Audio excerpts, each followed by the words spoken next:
Assalamualaikum warahmatullahi wabarakatuh. Perkenalkan, nama saya Almira Wahyuna Safoleta beserta rekan saya Muhammad Fadilah Mutakin akan memaparkan materi tentang krisis di Tunisia. Langsung saja kita ke materinya.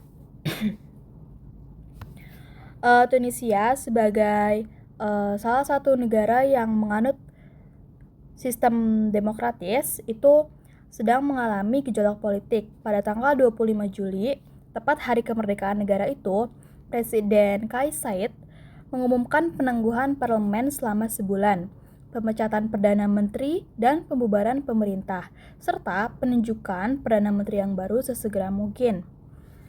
Anggota parlemen pun dilarang meninggalkan negara itu, dan pintu gerbang parlemen dikunci.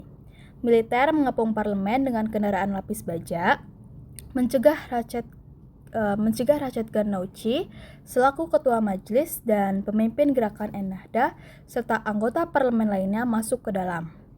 Foto-foto Kais Saied dengan aparat keamanan, khususnya TNI, juga beredar.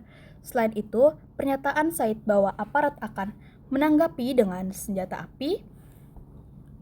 Selama pemberontakan tahun 2011 juga, Tunisia tidak melalui proses seperti perang saudara. Banyak komentator menggambarkan perkembangan ini sebagai kudeta birokrasi daripada krisis politik. Ini gambar pendukungnya. Kais Saied selaku presiden dari Tunisia dan juga gerakan kudeta birokrasi yang dilakukan oleh beliau. Latar belakangnya, sejak penggulingan Zine El Abidine Ben Ali, negara ini telah mengalami banyak krisis, termasuk pembunuhan politik. Proses politik dirusak oleh dorongan lingkaran birokrasi lama, dan pemerintahan dibentuk dan digulingkan beberapa kali. Namun, yang mengejutkan, banyak komentator internasional, publik, dan politik Tunisia mampu mengatasi krisis ini. Reformasi dan perubahan, khususnya di bidang keamanan, terbukti efektif mencegah provokasi dan serangan teroris. Bahkan serangan teroris di ibu kota Tunis pada tahun 2019, tepatnya pada bulan Juni, itu tidak cukup untuk menggelincirkan kondisi ini. Dan setelah masa transisi, pemerintah akhirnya terbentuk setelah diadopsinya konstitusi baru serta penyelenggaraan pemilihan umum. Pemilihan parlemen dan presiden 2019 adalah indikasi pertama bahwa negara itu telah menyelesaikan fase transisi dan secara damai menganut sistem baru. Ennahda menerima hampir 20% suara yang diberikan dalam pemilihan ini. Kais Saied, seorang profesor hukum tanpa pengalaman politik praktis, memenangkan pemilihan presiden yang diadakan setelah kematian Presiden Chaid Essebsi. Dengan dukungan Ennahda, Saied menerima 18% suara di putaran pertama dan 72% di putaran kedua. Hasil ini menunjukkan bahwa publik menyetujui pemberhentian sistem dan aktor lama. Namun, sistem pemerintahan dan hasil pemilu menyebabkan perpecahan politik terus berlanjut. Tidak ada partai yang dapat membentuk pemerintahan karena mereka tidak mencapai kesepakatan dan pemerintah persatuan nasional. Dengan setengah kabinet terdiri dari menteri independen didirikan pada 27 Februari 2020 di bawah kepemimpinan Elias Fakhfah, meski partainya tidak terwakili di DPR. Konteks regional dan internasional dari krisis Tunisia tidak mungkin diinterpretasikan secara akurat jika perubahan regional yang dialami sejak 2011, pihak-pihak yang terlibat dalam perubahan ini dan visi mereka diabaikan. Ada konflik serius antara keinginan untuk perubahan yang muncul dengan keinginan rakyat dan visi dan kekuatan yang mengadvokasi status quo, dan ada yang ingin membangun kembali rezim otoriter. Pemerintahan yang didirikan di Tunisia setelah 2011 dan terutama setelah 2019 telah mengambil sikap netral pada hampir semua masalah regional, lebih memilih untuk berkonsentrasi pada masalah domestik. Netralisasi ini sangat terlihat selama demonstrasi di Aljazair dan krisis Libya. Dalam konteks ini, kita harus memperhatikan sikap Tunisia terhadap masalah Libya. Dari perspektif geopolitik, Tunisia memiliki perbatasan darat dan perbatasan laut dengan Libya, menempatkannya pada posisi untuk mempengaruhi krisis Libya dengan mengambil sikap aktif. Diketahui bahwa negara-negara pro-Haftar, khususnya Prancis, kadang-kadang menekan Tunisia untuk mengeksploitasi posisi ini. Tetapi Presiden Kais memilih untuk tetap netral. Ketika pemerintahan Libya yang baru dibentuk, yang diprakarsai oleh PBB, pernyataan yang mendukung proses perdamaian datang dari berbagai tingkatan pemerintah Tunisia, menawarkan harapan terbaik mereka kepada pemerintah Libya. Namun, kedua pemerintahan yang dibentuk pada Februari dan Agustus 2020 adalah pemerintahan koalisi di mana Ennahda memiliki pengaruh yang sangat kecil. Presiden juga seharusnya menjadi sosok yang tidak memihak. Parlemen Tunisia yang diketuai oleh Ghannouchi adalah badan tingkat tertinggi yang dikendalikan Ennahda di tingkat institusional.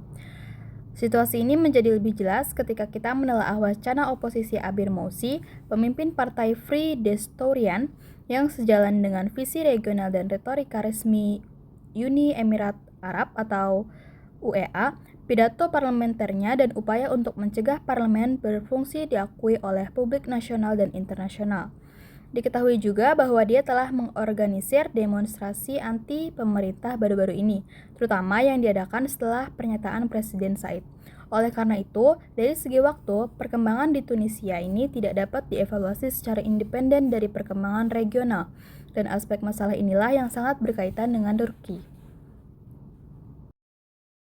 Kemungkinan skenario yang akan terjadi. Skenario yang paling optimis adalah kembalinya ke kondisi normal, di mana presiden menarik keputusannya. Dan inilah yang harus terjadi agar proses demokrasi dapat berfungsi dengan baik dan hasil-hasil revolusi dapat dipertahankan. Keputusan seperti itu sangat penting untuk meminimalkan luka yang kemungkinan besar diderita oleh demokrasi Tunisia saat ini.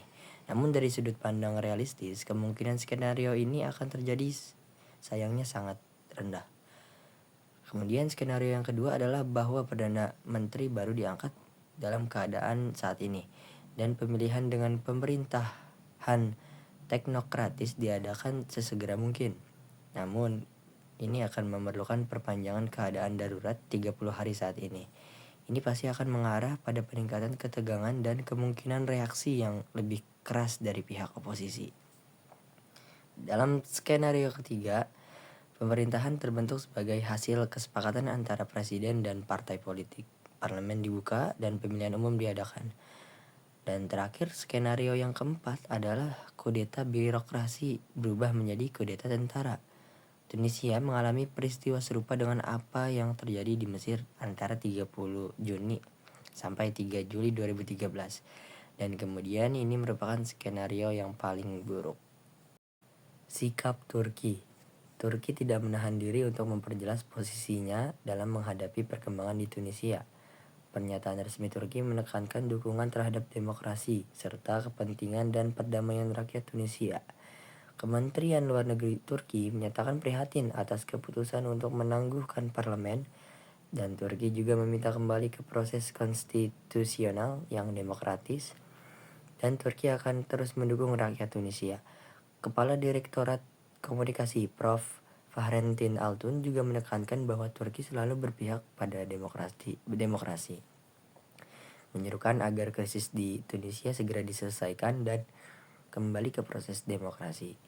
Sepanjang proses ini, Turki menentang penangguhan parlemen Tunisia dengan mempertahankan sikap prinsipnya terhadap semua inisiatif yang akan mengganggu fungsi demokrasi. Mempertahankan sikap ini, Turki berupaya agar krisis dapat diselesaikan dengan jumlah kerusakan seminimal mungkin dan tanpa terjadinya skenario yang paling buruk. Sikap ini tidak hanya sesuai dengan prinsip Turki, tetapi juga tepat untuk menjaga visi regional dan kepentingan politik Turki. Oleh karena itu, dalam situasi saat ini, Turki akan terus berupaya untuk meredakan krisis, tetapi tidak akan tinggal diam jika prosesnya berubah menjadi kudeta terbuka atau perang saudara, atau jika kondisinya malah mengancam kepentingan regionalnya.